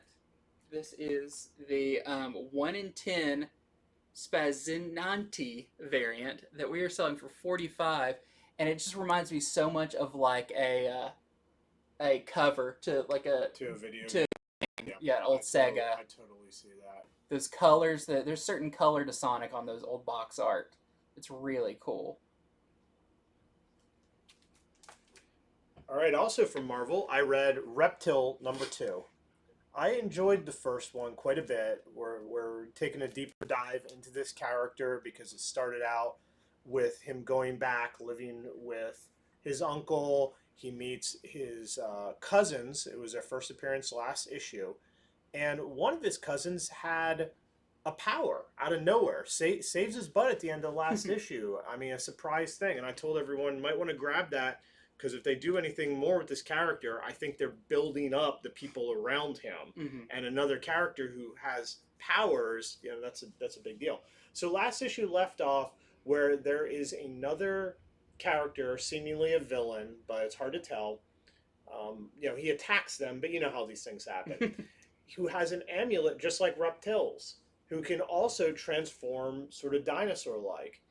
And by the end of last issue, they had stopped this character who claims he knows where Reptil's parents are. Now, Reptil's parents are considered dead. They went missing ages ago. And now this guy is saying, if you give me the amulet, I'll take you to where they are. So obviously Reptil does not give him the amulet. So the identity of this character is revealed in this, who he is. A lot of it is them trying to figure out where the parents might be on their own, starting with the amulet itself, because they kind of disappeared right after he got it. So to do this, they figure out that the person who created the amulet, this is something that's known in a previous Reptil thing I don't think I've read. So even as somebody who didn't read every Reptil thing, not like there's a lot, I didn't find this hard to follow at all. But the person who created the amulet is this woman called the Hag of Pits. Yeah, not the nicest name to her. So they go to visit the Hag of Pits, and they learn more about the origin of the amulet. So it's definitely some build-up to who, I guess, to the powers of Reptil.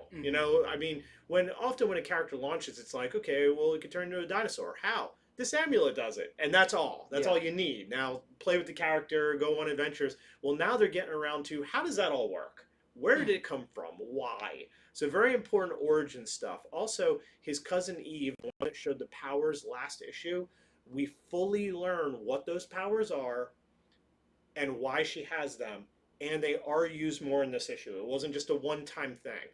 And I have a bet that Marvel is turning this character into something. I don't know why they would give Reptil his own series if they weren't at least pitching it as something else. Yeah. And if they do, Eve is quickly becoming a sidekick character. Yeah. So I think that Reptil #1 is a pretty good hold. The villain who named himself last time, he calls himself Megalith. Why does he have the same amulet? You also learn that in this issue when they go visit the Hag of Pits, which I'm sure everybody just can't wait to see what a person with that name looks like. It looks like sounds like somebody that Ash from Evil Dead would like. I can see that for sure.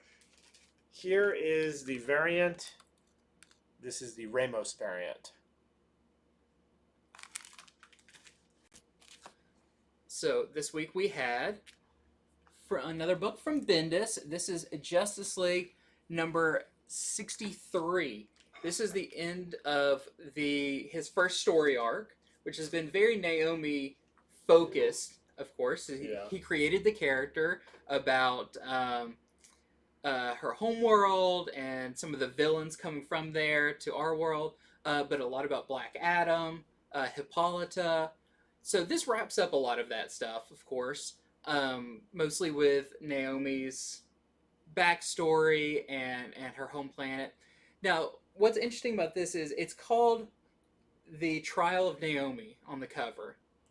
And you see her and Black Adam staying together, and then all the Justice League around her looking at her. Judgmental. In the shadows, too. That doesn't happen in this. There's no trial of Naomi, which I thought was weird. You're reading the whole thing, and like, I'm going to get to it. Oh, nope, now it's over. So, do you think it could come up? Because, you know, like, Detective Comics, like, 1036 or 7 have Batman fight Mr. Worth, and only finally in this issue do they do the battle, which I'll be getting to. So it could... I mean, they could always bring it back around. I'll say it could even be kind of a joke, because this does begin with Naomi waking up after the big fight in the previous issues and everything, and in the doorway is Black Canary, and Naomi's like, am I in trouble? Like, am I going to jail or something like that? And Black Canary's like, why? And you know, so it's kind of like one of those like, oh no, but this is what we do. Like, we get in these scuffles all the time. You're fine, don't worry about it. So it could be kind of alluding to that maybe Naomi thinks she's going to be under trial and that all the Justice League are going to be judging her, but really the Justice League are way more accepting and understanding. I guess judged as new members because it is the two of them. Exactly. That too, and I think that is also maybe what this is playing towards, because in this you find out the Justice League's kind of final decision on Black Adam and Naomi being members of the Justice League. So I think that's really cool. We do know from a solicitation coming up that one of the next issues of Justice League is described as the Justice League giving the new members a tour of their headquarters. So is it going to be Black Adam, both, none of them, someone new? You don't know. But you'll definitely want to check out this issue because I think it's really cool. The other thing, this does have a backup story, the Justice League Dark backup story, that does feature a new character, which did not expect. I had to like research and be like, have I seen this character? Because they're wearing kind of just civilian clothes, but with their fighting style and kind of what they say, they kind of make an introduction. I'm so-and-so from the whatever. That I'm pretty sure it is a first appearance of a new character in Justice League Dark that we'll see what happens with, because those are, you know, shorter stories in the back of Justice League, so we don't get a whole lot there. But I thought that was notable. The other thing in Justice League Dark is a very Grant Morrison-like thing happens where Constantine is at one point is walking over the script pages for Justice League and rewriting them in a very meta way. You'll just have to read it to see. I always like when they get kind of weird with it, but yep, Justice League, maybe some first appearances. We'll have to see in the long term, but a really cool issue. Also, we have this Dan Panosian variant, which is interesting how Superman's standing there and they're all looking at him. Makes you wonder, is Superman going somewhere at some point soon? So we'll see. Yeah. Okay, so new from Image is Vinyl #1. This is the team that did Plastic a few years back. And the writer, Doug Wagner, he was nice enough. He stopped by our store, did a signing. Very nice individual, very creative, good writer. I'll say this, though, if you read Plastic and then you start reading this, he likes to write about serial killers. So I don't know if we should invite him back. Don't want to get too familiar with somebody who all they write about serial killers. They might have to do some experimentation for their writing. So Vinyl, a lot happens in this issue. In fact, so much that I had to read a few pages twice, but it wasn't because it was unclear. A lot's packed in. I've often said comics are not long enough to really have to make it easy on a good first issue. Yeah. And so I think, they were like, well, let's just pack it in. So I think me talking about this might help anyone who goes to read it. So pretty much what is going on in it is the character on the cover, he seems to be a retired or possibly institutionalized killer, like a past serial killer. His name is Walter, and Walter is very obsessed with music.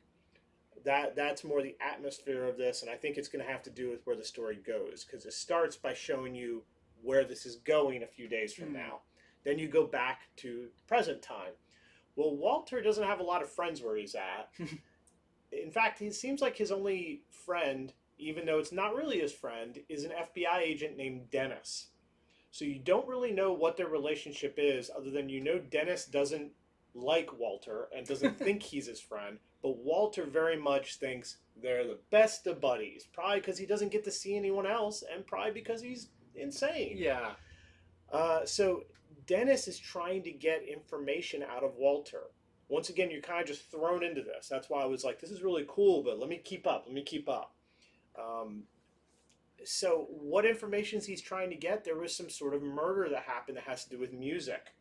And it seems like that's why they're going to Walter. He's sort of their Hannibal Lecter. I was about to say, this sounds very Silence of the Lambs. To find out, this guy who thinks he's his best friend, but Dennis, he so doesn't like him, he has trouble hiding how much he doesn't like him. But it's not in it's not an I find you repulsive or you hurt me way. It's more just like I hate this dance we do, where you act like I'm your friend and I don't care about you. So then all of a sudden, speaking of music, like a record scratch, the plot diverges into something else, but it's not unintentional. The writing is good on this. Pretty much right as Dennis is doing this, literally you have FBI listening in and telling Dennis things through his mic. Some people show up that Dennis at this meeting, at this institution, some people, they're outdoors, show up, and apparently Dennis has some other history of arresting other people, and he has made these people mad, and they use some very powerful leverage, I won't say what, to say, hey, you either come with us or else. And so Dennis literally on the job is like, I have to do this. Bye, FBI. And goes with these people. Now, who are they? They are this cult. They're this cult that worships sunflowers. So they have this great leverage over Dennis. They force him to come with them. And the FBI people are literally like, what should we do? Well, he went of his own power, but he was kind of coerced and doesn't look like they can help him easily. Well, who shows up to help Dennis at the cult member's house? Yes, Walter does. And you know what? They're not very nice to him. They're downright rude to Walter. So he might have to, go back to some of his old ways to help his friend Dennis. This is a very bloody first issue. That's what I will say. A lot of blood, a lot of gore. I think it's cool. I like it. It's not violence for violence sake. This is definitely that psychological, anyone who would do this has to be kind of messed up. And so the things they're into are messed up. There's putting on a bear's head. There's a lot of weird music. So I don't know. If you digged Plastic, you're going to like this one. I think this one starts out even stronger than Plastic, honestly. So very cool first issue.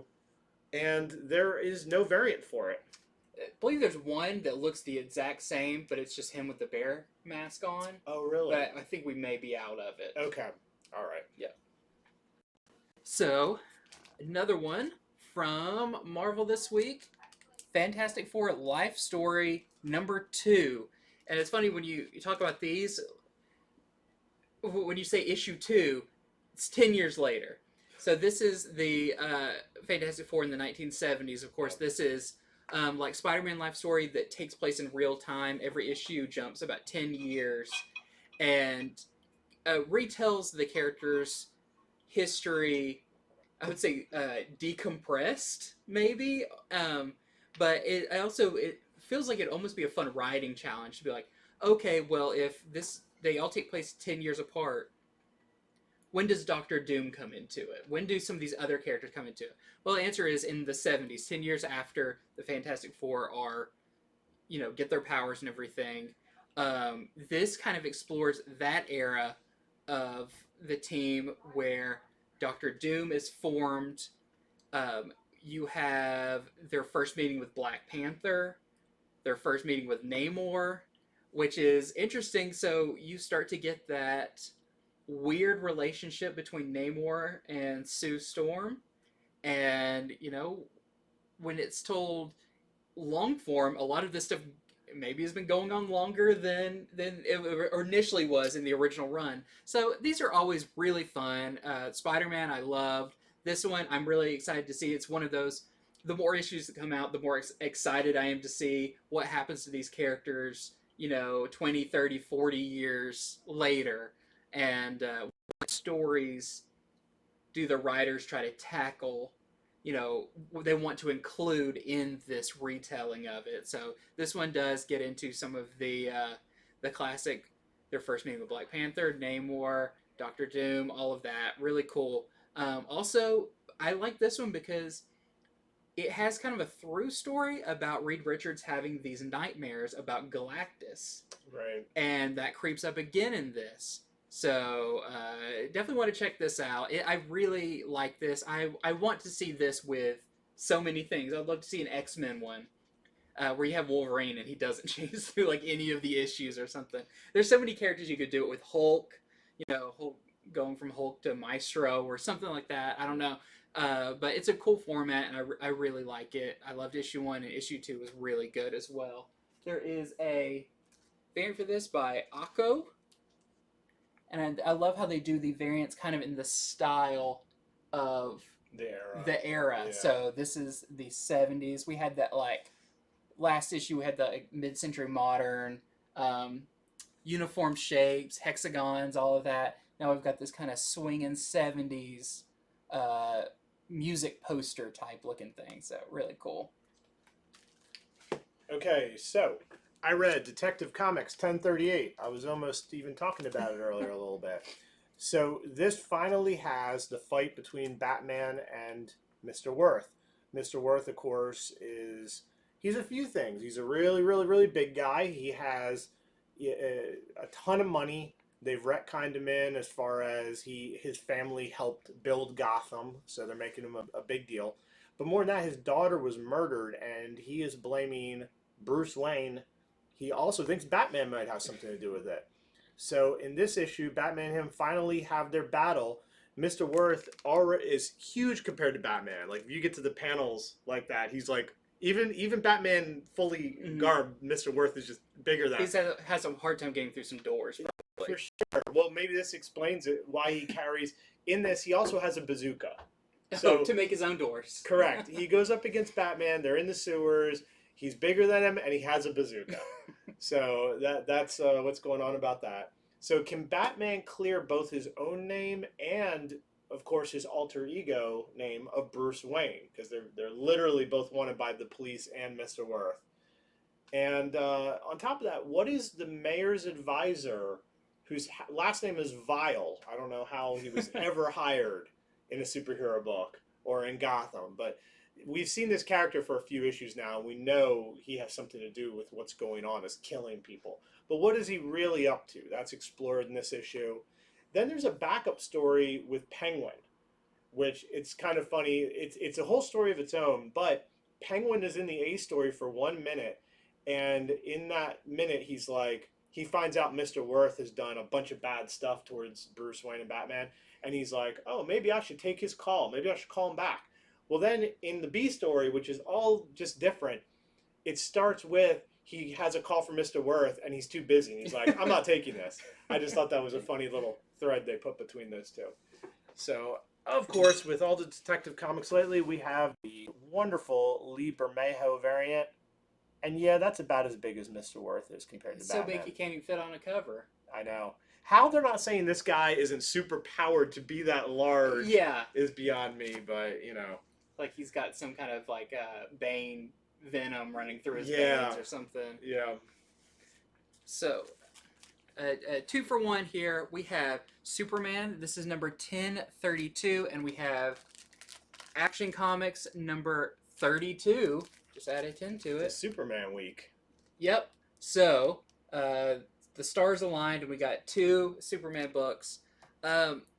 We do know that Superman is the book that is going to be ending and going to be relaunched with Jonathan Kent, his son, as the main Superman in it. So in this issue of Superman, Do we know what's going on with Action Comics? I believe action is continuing from what I can tell. At least, so this Superman issue does wrap up this first story arc that's been going on since it kind of had a soft relaunch with the new writing team a little while ago. So it does wrap up that. It's a good wrap up. It's a solid thing. Not a whole lot to say about it unless you've been reading it, but you can tell it definitely was a story about father and son working together, and it's kind of at the end like, oh, happy times are ahead or whatever with father and son, and then we know something's going to happen coming up. Yeah, so, the rise before the fall. Yeah. So, and I that story, whatever's going to be happening, has to start in the next issue. You're ending this one. We know we've got that one starting soon. I'm guessing we're going to have a little story arc in between that says what happens before we get on with the next one. The other book, Action Comics, really cool issue. So I remember them teasing this a while ago, but of course my favorite character on there, Aquaman, is a kind of a team-up book between Superman and Aquaman.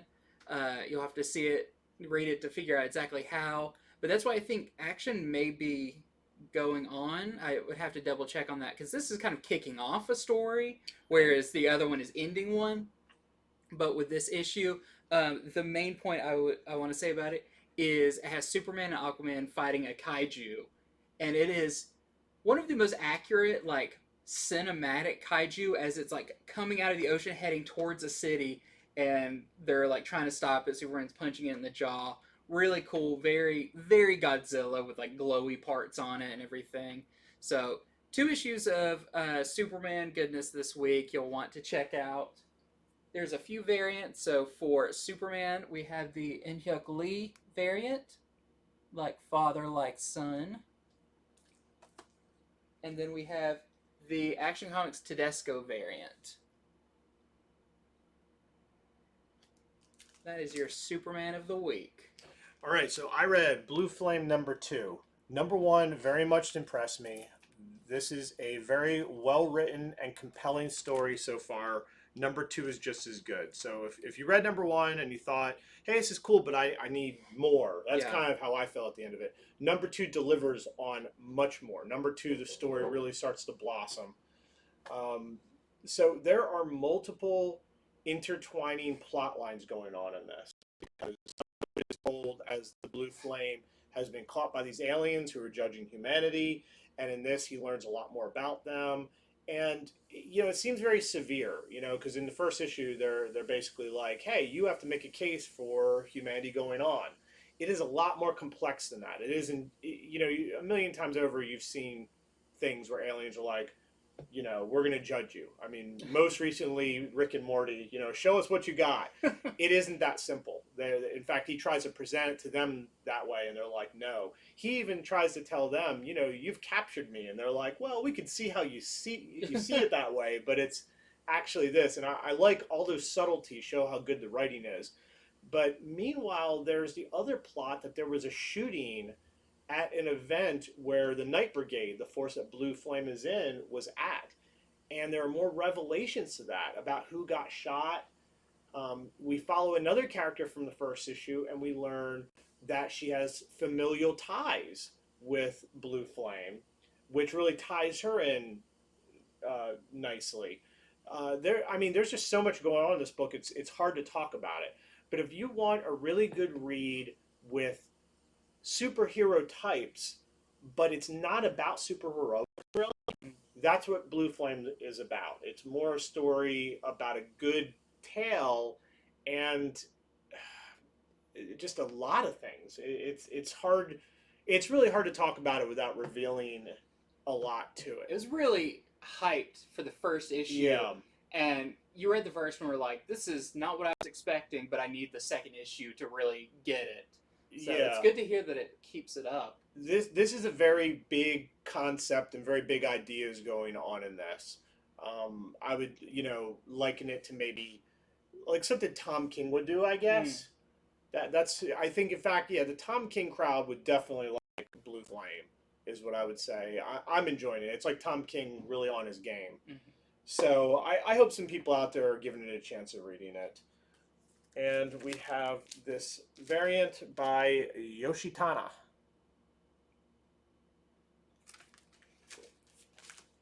I believe my last book of the week is Mr. Miracle, the Source of Freedom. I keep wanting to say Price of Freedom. Source of Freedom, #2. So I really like #1. Like, this really surprised me. So this is not your scot-free Mr. Miracle. And that's kind of what this is about. Is I would say the overall concept of this book is about what does it mean to like take over a mantle of something. What does it mean to kind of step into shoes that maybe you're not supposed to be in, but you had to take on that role. It's really interesting. So we have the new Mr. Miracle, and he doesn't even know about the previous one, which I thought was interesting. I hope that's explored more, because this character... There was another one. I thought I came up with that name. And... Yeah, so you have this character on the cover, which, if you read the first issue, come to find out this is the child of Scott-Free and Big Barda, who says, they're the rightful owner of the title, Mr. Miracle, and is maybe not too nice a way of trying to take it away. But really cool. I won't say anything huge happens this issue. It does progress the story. The art is really, really good. I really liked it. I'll be interested to see what the... this is... I can't remember if this is like a 5 or 6 issue or more than that. But I'm still waiting to see like what's the big story in this. We're still kind of a localized story between these two on the cover, and be interesting to see where it goes after that. But really liked it. If you like the first issue, I say keep with it, because issue 2 as well. I believe there's a variant for it, but I think we're also sold out of it. So okay, so I have 2 more I'm going to talk about quickly. I read Mfkz #1. I can't think of any other way to say that title. I'm pretty sure that's how I think it's that's pronounced. all you can say. Yeah, Mfkz #1. So we had this on Comics from the Future several weeks back, and I was unaware of what this was from. In fact, the solicitation was not. The solicitation was well. about the cover and not about the book. But I don't think it was the people behind its fault. It seemed like the people who did the solicitation, possibly Diamond or Previews World, who put up the wrong thing. So I was just sort of like, here it is. I don't know what this is. Well, since then I found out this is from it's from a few things, but most notably, there is a Netflix movie of this. It's not like this is a comic adaptation of the movie. This is more. This is more from this world. So Mfkz, it's a Netflix animated movie. Some crazy, neat animation. I've watched not all of it, but parts of it. Very cool. But it's very dark humored. It's super indie, is what I can say. So, so for instance, as far as dark humor, this takes place in a place called Dark Meat City. Okay, Dark Meat City, and it follows Angelino, who is a pizza guy. He's a pizza delivery guy who just always gets embroiled in the middle of stuff.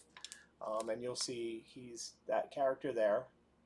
It's a dark, round-headed, big-eyed character. That's Angelino. It's very dark humored, very much an indie book. And what I like about it is the style of the art in it changes based on what's going on. Mm-hmm. So if he looks over and sees a dreamy looking girl, he sees her in this, perfect dreamy way. Mm-hmm. And they are not afraid to just change the style to go with a joke, to go with whatever. The art is fantastic, I would say. The art is really, really good. You have to not be worried about dark humor, though. I mean, the book is called Mfkz. Yeah. So obviously, a lot of humor. It's not for everybody. It's not for children. But if you're looking for that indie book that just goes wherever, I like the books that feel effortless, meaning that the writer wasn't trying to make a mint. The creative team, the art wasn't trying to make something for everyone. Instead, they wanted to make something they thought was cool. And that's what I'll say about this book. So we've got a few variants here. This is called the Street Cred variant. Yeah, they have some fun variant names too. This is the Cult variant. So is he like a little human or a little alien or? He seems to be human, but the people in this world all look weird. Okay. This is they call it the Vins Diesel variant. I like this one a lot. There's just something about it. It looks even better in person. Then we have the 1 in 5 Bad Day variant. We're selling for $15, which I think this is a Madball. If you guys remember Madballs, the toys, that's what I think it is. And to give even more credibility to my theory, this is the 1 in 10 Garbage Pail Kids homage variant. We're selling for $30. And I mean, you know, if you're going to do a Garbage Pail Kids variant, why not do a Madballs variant? They were, you know, popular at the same time originally. The last book I just want to bring up is Batman Fortnite Zero Point number 3. The very issue where Batman goes up against Snake Eyes has a second print. Out of all of the books of that series, this is going to be the one to hold on to. Yep. So a second print, maybe it's more scarce. Might want to grab more of this one. So that is available for sale as of today. But that is it. That is all the books to go over this week. I have dumped all the information out of my mind now. I know. I think I read 14 or 15 of them. We do all this to bring you guys a show every week. I mean, I very much enjoy comics, but I can't say I would read all those in a row. Yeah. If not to get this information out there into the world. You know, we did this. We were looking for shows ourselves, and we're like, you know, there really aren't many or any, and not any that were doing it the way we wanted, particularly trying to dance around the spoiler stuff. And so we started our own. Yep. So we hope that we're doing our job of informing you that you're ready to go into your store, wherever that is, tomorrow, and know what these books are about. To know, you know, Mfkz, that sounds like something for me. I wouldn't have wanted it. Or, you know, hey, Superman, seems like something important is going to happen in it. Maybe it's time to jump on that series. Or I think it's just important to know what books aren't for you, too. Right, yeah. You have limited amounts of money. You have limited amounts of money, and a lot of times you'll go into your store and you may look at the same spot every time if they've got a new release section or they've got, you know, I always go to the Marvel section, I always go to the DC, but we said an indie book that you said, oh, that sounds interesting. You can go check somewhere else, or you can go ask somebody, hey, did you get this book in?